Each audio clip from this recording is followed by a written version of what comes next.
Hello, ladies and gentlemen, and the gentry. I apologize for the lack of loud audio in this video and the next one. I had an issue with my audio during the recording session, but with that out of the way, this is the Horned Princess recording episode 2 of Genshin Impact. So here we are. We have to be ranked 10 before we can continue on with the quest.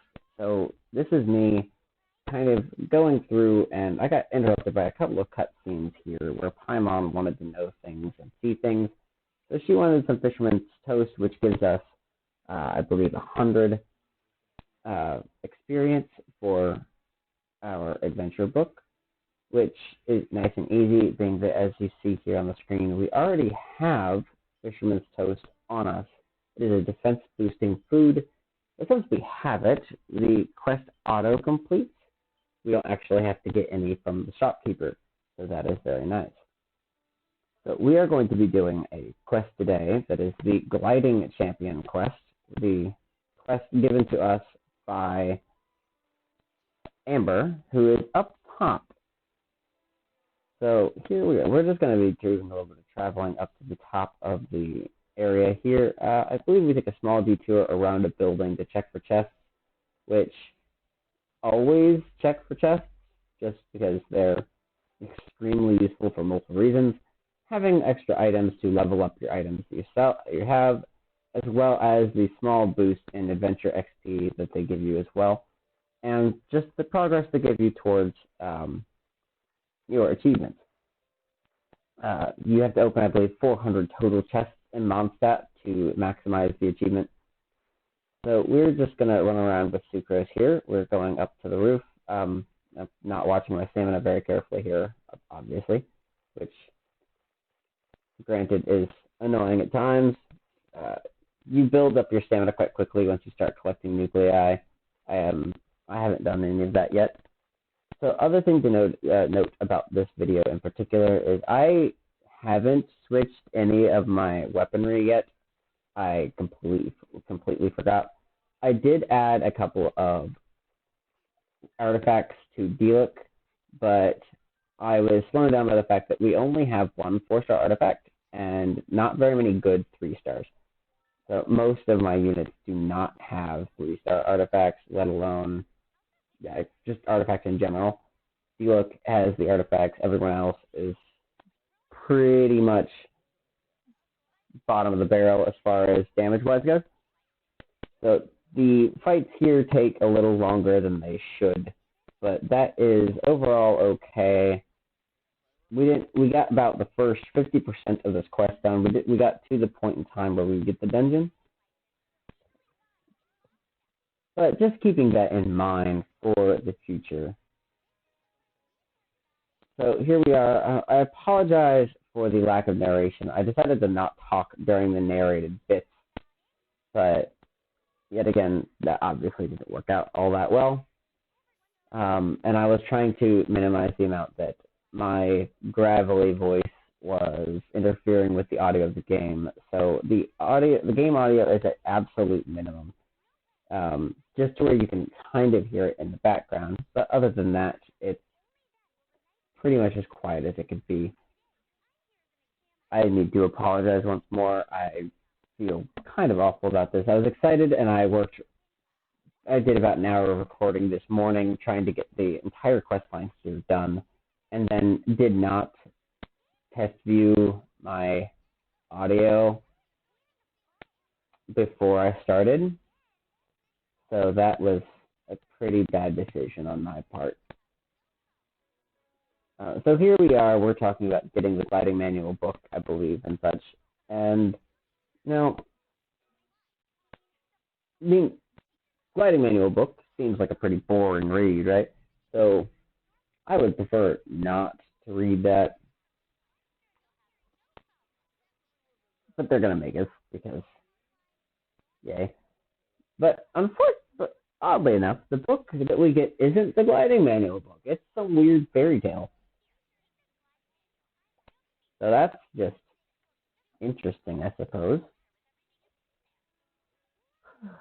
But here we are. We're going about our business. Being explained to have the ins and outs of some of the gliding, and that we've been gliding everywhere without a license, which apparently I need a license for. So apparently gliding in this game is like having a motorcycle license, which is vaguely confusing, being that motorcycles don't exist here. But you know what? That's okay.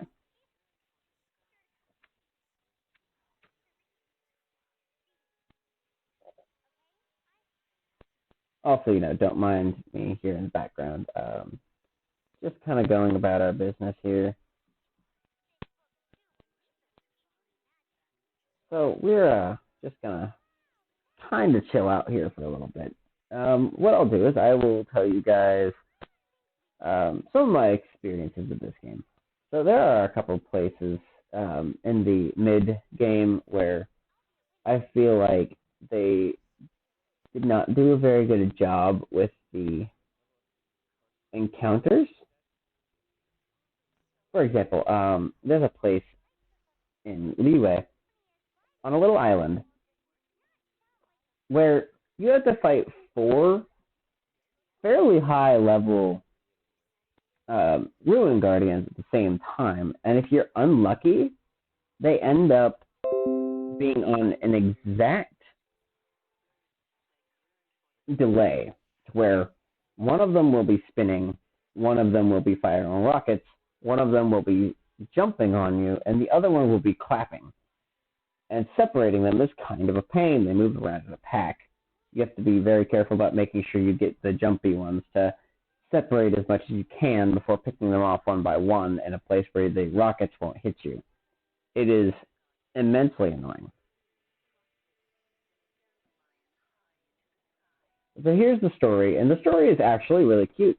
Now, these birds get to be the first flying birds in the world because they were brave enough to jump off this cliff after asking the Animo god for the ability to leap, to fly. They had wings, but they couldn't fly. It's really a sweet story, but it really has nothing to do with gliding, which is hilarious because when we get to Amber, she's going to be like, hey, did you read the book? And we'll be like, yeah, well, it was not all that informative. And she's going to be all confused. But so, I digress. So, yeah. We'll just kind of chat, I suppose. Let's see. Has anybody ever dreamed of flying, like out in the air? I think it'd be rather interesting. I don't know precisely how, like, okay with it I'd be. Like, in all seriousness, this chick, if I was, the main character here right now, and some lady just handed us a wing glider and said, all right, well, jump off this ledge and fly to me down there, I'd be a little skeptical. I mean, it's a pair of wings. They don't even flap. They just let you fall with style like your Buzz Lightyear. But, hey, whatever. You do it, and because tutorial reasons. And then, things just get wonky from there. Obviously, I haven't explored much of my map because I did not play and explore while I was off camera. That's intentional. Going forward, though, I would like to point out that once we unlock daily commissions, I will be doing those before stream off camera, using them to test my audio for the day. That is the plan, for the very least. Because otherwise, doing them is going to take up the entire day's episode, which would be not great for you guys, because then we'd never get anything else done. We'd literally just be making videos and be doing daily commissions every day, teleporting across the entire country and doing some daily missions, which is not entertaining. So here at this point, we're looking at our quest book because some of these are rather easy to do. We have to cook some food and hunt down a cryo abyss mage. We will end up hunting down the cryo abyss mage in this episode because we get to a point where we have to go to Wolvendom, that unexplored area there on the bottom left. And, we haven't explored any of it. It's kind of hard and annoying to walk around completely blind where you can't actually see any of the map features. So what we do is we end up just kind of going off and trying to finish a couple of small things. The end of this episode is actually me fighting a ruin guard and taking forever because, yet again, I did not prep my equipment properly, which was completely smart of me. Obviously, we do end up killing it without too much trouble. It just takes quite a bit longer than expected. So what I will probably do is I'll cut this recording off a little bit short, merely because that fight takes way too long without actually having, the proper stuff. It should have been a relatively easy fight, and it wasn't, merely because of our own stupidity, which, granted, is something I'm willing to admit, while not very proud of, but that's just how things are sometimes. It's me doping around realizing that I actually already killed them all. So, alright, so we're going to take a vertical jump here. Yeah, like I said, these wing gliders do not seem at all feasible in real life. I don't think that could hold a grown man's weight. Just saying.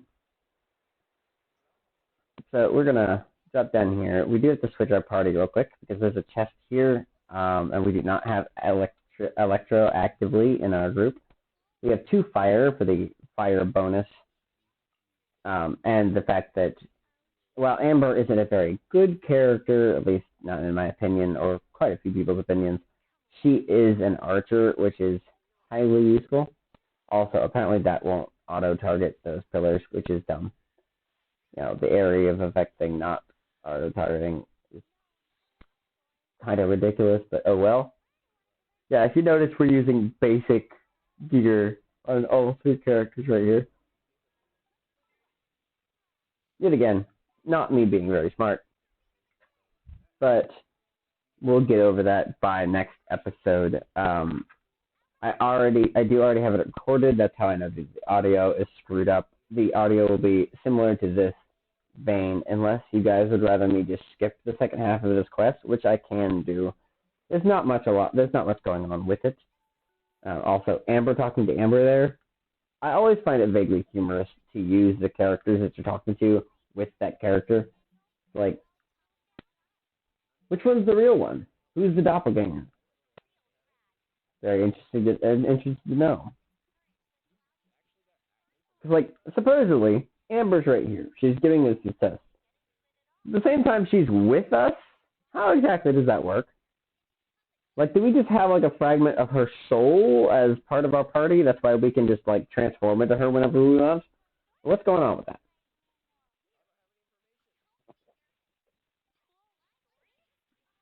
So here's just talking about the fact that, we didn't understand what was going on with that book. And she's here defending it, being oh, the cool little appendix stories, they were interesting and fun. I like the illegal Animo Slime takeoff, which I feel like to me sounds like using nitro in your bike. But, hey, to each their own. Apparently that's illegal.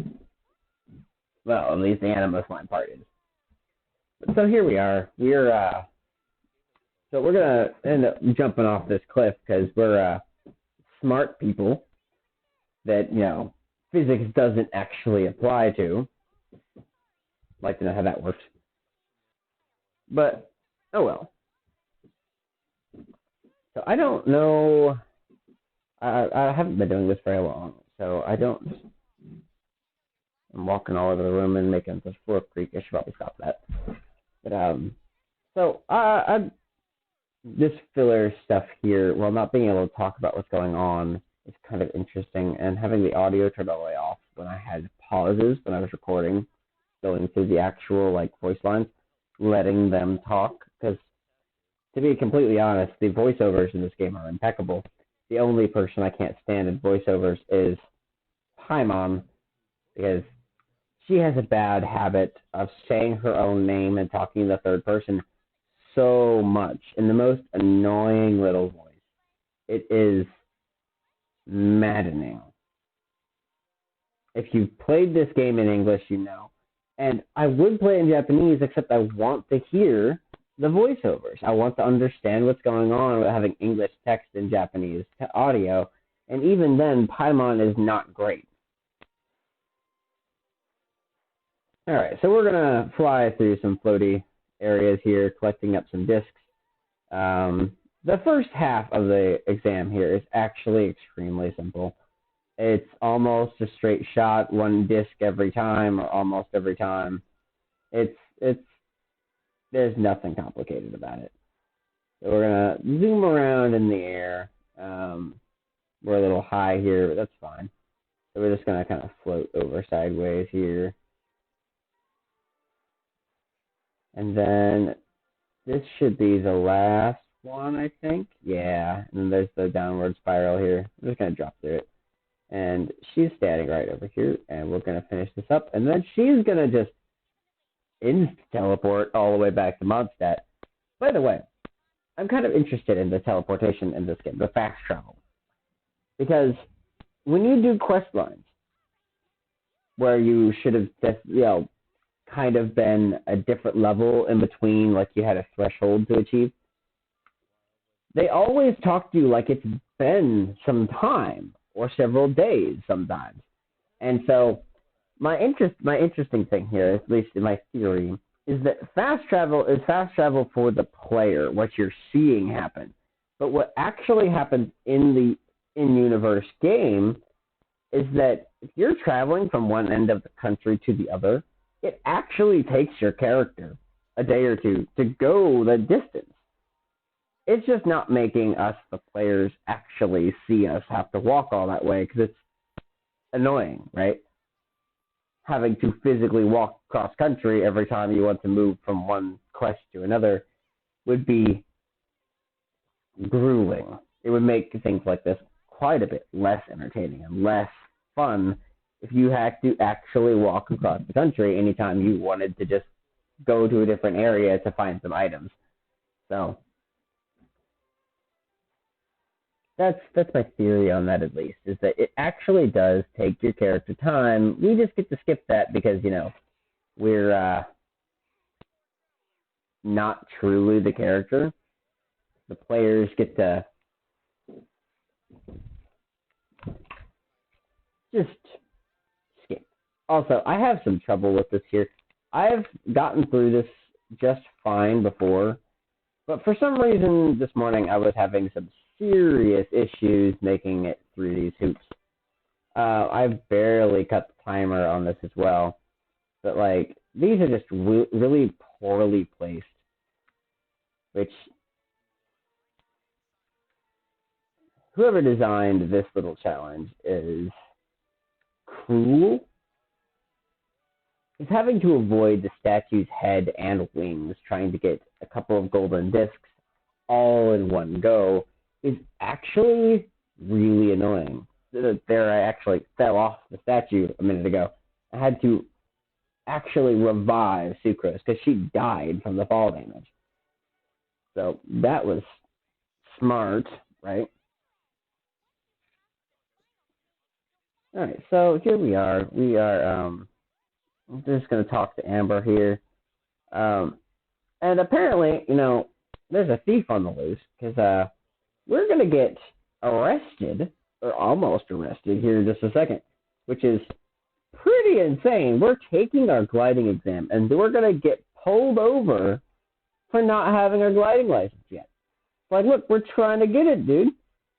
So we're going to make a loop around here. We're going to come back over to the Knights of Favonius headquarters, right? It should be up here on our right. Yeah, here it comes. And Sergeant Otto is going to accost us.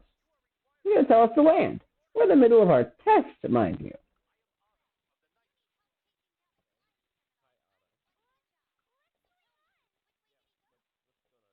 So here's Otto, and he's going to tell us that we have to have a gliding license. And our options for why we don't have it are stammer or claim that Paimon ate it. Which I don't see is very plausible, but okay. But thankfully, Amber comes to our rescue here. He's going to tell us that we're going to be arrested and we have the right to remain silent or our words will forever carry on the wind, which is a very interesting way to put that. I like that little quip there with the Miranda rights. That was really entertaining. So here's Amber. She's going to vouch for us. He's going to tell us we picked a bad time, which, granted, apparently we did. But if you don't tell anybody else that you're setting a trap for a gliding criminal, how are you supposed to expect those that already have tests scheduled to know that you're arresting people for taking the test? Seems really poorly thought out. You guys obviously didn't involve any actual higher-ups. It was just you guys, the grunt militia here. You didn't tell Jean because we have Jean's blessing, and, so does the Outrider, who is the gliding champion. She's administering a gliding test. You should have told her that you're arresting a gliding criminal. I'm fairly sure she would have just taken care of it. Gliding is kind of her thing. But apparently the rank and file Knights of Favonius are not very smart, which baffles me to some degree. Realism in video games, who would have thought?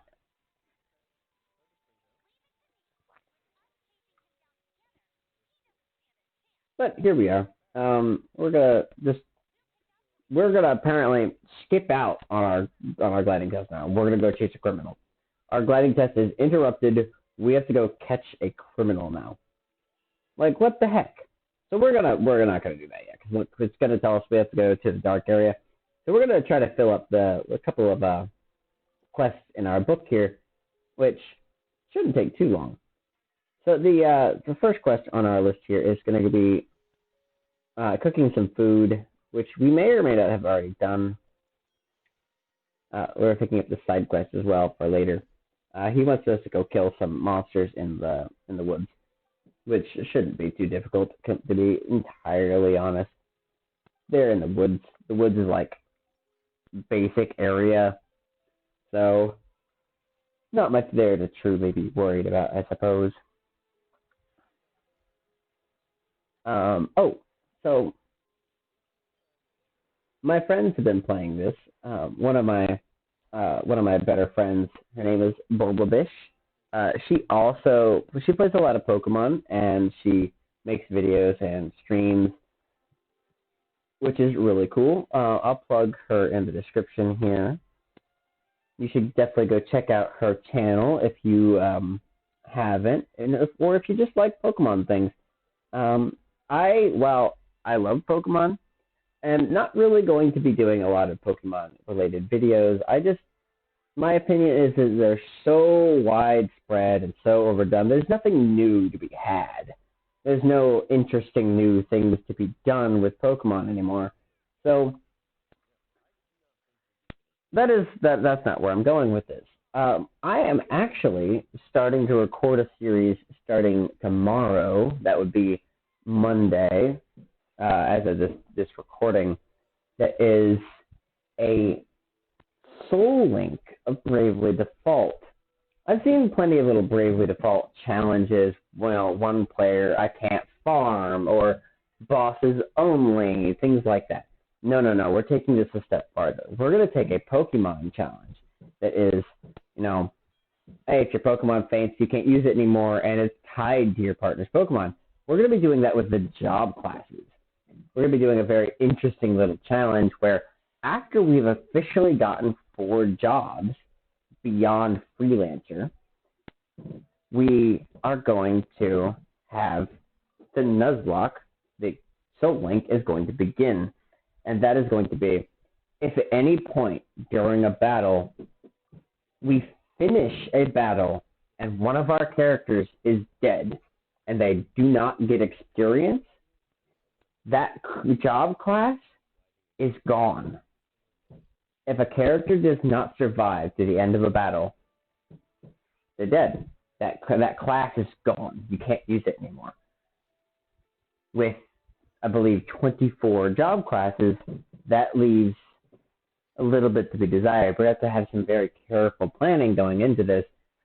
The other interesting thing about it being a soul link is that if let's say one of my characters' primary job is a white mage, the generic healer, then his character, that same character, their secondary job has to be white mage, and vice versa.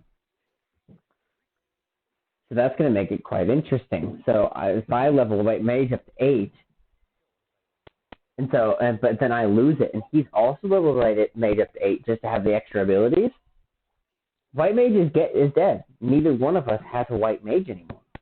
And then all that work we put into it, gone. So that's going to be really kind of interesting. It's a friend of mine that I talked to on Discord. We played Dungeons and Dragons together, as well as several other things. We've played Pokemon Insurgent, Soul Links just for fun, outside of recording, and things like that. But so we're going to be starting that. Boldfish is doing me a huge favor as far as that's concerned. I am not artistically inclined, and she is doing the design for our layout, which is very sweet of her. I am very glad to know someone as profoundly talented as she is. She's a relatively new streamer, but she's been a friend of mine for some time now, and I really appreciate that. I really appreciate the time and effort that she's putting into, something of mine, which is really, really sweet. It is very good to have girlfriends that are that wonderful.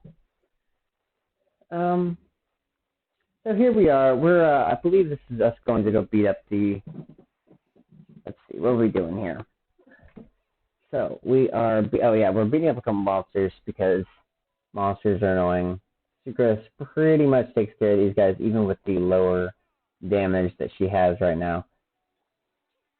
So we're just gonna, there it goes. And that kills another hilly turtle, because hilly turtles are annoying. Yes, this is where we are. Okay. We beat up the Ice Mage. Now we're gonna go take on this Ruin Guard, who is going to be extremely tedious because we do not have the proper weapons equipped or leveled up. Because we're smart. But, hey. Also, I find this hilarious. We just hit that and it goes like pulses and turns fiery death machine, and then everything dies. We should be ranked 10 by about the end of this, I believe. Because we're going to get to claim a whole bunch of rewards from our adventure book. Because we've already completed some of the adventure goals for the next chapter in the book, which means we don't actually have to go do those again. They're just done, which is extremely useful.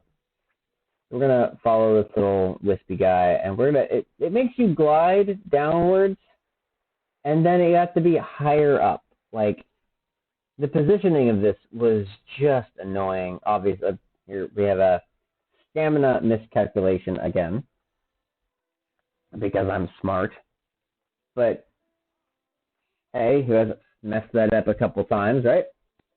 So we're just going to climb this ruined wall.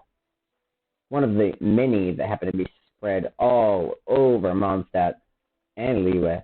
All these ancient ruins. Chest appears over there. Nice, easy little glide. And we get some pretty standard stuff. Experience books, a couple primo gems. Low tier artifacts that we can use to improve our other artifacts.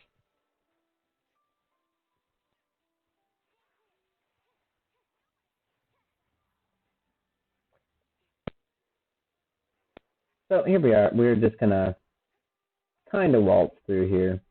Nice and easy like. Hilly trails bolts aren't that hard to dodge. You just kind of have to walk. I dash just because I don't want to be walking the entire time during combat. It is annoying. And dashing resets your attack combo. which means that if you have a cooldown between attack end and attack beginning, you can just reset that, which is highly useful. Up here is one of the big retrial guys, the shield guy. So we're going to switch to fire here in a second. That's a misclick, by the way. Completely messed that up. So we're just going to throw a giant phoenix at him. We're just going to set his shield on fire. And we're just going to proceed to make sure he doesn't put his shield out. Shield breaks, and then he goes down fairly easily from here on in. Yep, and there it is. Get ourselves the heavy horn item. It's a weapon upgrade material. I don't know if we have any weapons that need them, but it's never a bad thing to have them collected. We'll have to check that out later. So here's this ruin guard, right? This takes a minute. We open up by just trying to bump on it a little bit. We eat a whole bunch of missiles because we're smart instead of dodging them. Yet again, because we're smart. And you see how little damage I do to that guy? It is kind of ridiculous. He's going to jump on us. I managed to avoid most of that damage there. Dash was a little late, but we didn't get knocked back, so that was useful. We are activating Barbara's E ability quite often here. Our Barbara's E actively heals whatever your main out character is at the time, which is pretty useful. Just having some passive healing to where I'm not having to go into my inventory a whole lot to feed myself. Oh, we eat a big hit there. He just backhands us because we're not playing this overly efficiently right now, which is not the smartest thing. And we've barely got him a quarter of the way down. We're going to eat multiple hits from his Tornado of Doom. And now, see, that this is where we're going to eat some food, because Barbara almost died.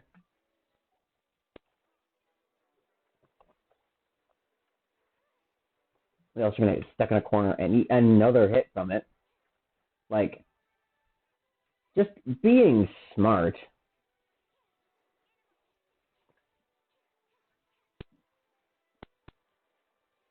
But we will eventually get through this fight. And next time we do fights like this, where they have large amounts of armor, we won't be nearly as much of an issue, because after this episode, I realized how badly I messed that up. And I go in and, actually equip the proper weapons to my units. I end up equipping what is honestly the most hilarious weapon in this entire game to me, to Diluc. And that is the debate club. Do any of you realize just how utterly humorous a mace called the debate club is? If you don't, let me go into this a little bit. Oh, we're going to eat multiple. Oh, no, we actually managed to avoid that there. The debate club obviously is an homage to a school activity, a school club, where you do go debate. But being basically a big stick, this is you just saying, hey, the debate club? No, it's just you win debates by clubbing people. Holy hell. Whoever designed that weapon just had a field